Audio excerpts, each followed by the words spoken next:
Wow, nandiyan na yung anak kong badminton player. Kamusta naman ang pagiging player? Hindi okay din. Bakit naman, Sabrina, ang ganda-ganda ng outfit mo? Baka ikaw na pinakamagandang outfit doon. Bakit? Nagalitan ako ng picture ko. Bakit, Sabrina? Hindi naman daw ako pa badminton player eh. Aba, ang ganda-ganda ng outfit mo. Tignan mo, nakapag-badminton ka pa.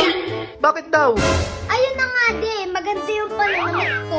Pero di, tingnan mo naman yung pinadala mo sa akin. Bakit, Sabrina? Ano ba yung pinadala ko sa'yo? Oh, ang ganda-ganda niyan. Original pa yan. Binili pa ng mami mo yun sa, sa SM. Oh. Ano?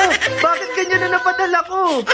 Ah, Daddy, ang masakit pa nito, ito yung dinala mong bola. bakit? Anong bola? Panggol! Anong goal, Sabrina? Bakit hindi naman ako naglagay niyan? Daddy, ikaw naglagay nito. Meron pa kang pang nagpatay ng lamok. Oh, Sabrina, bakit ba ganyan na nalagay ko? Sorry.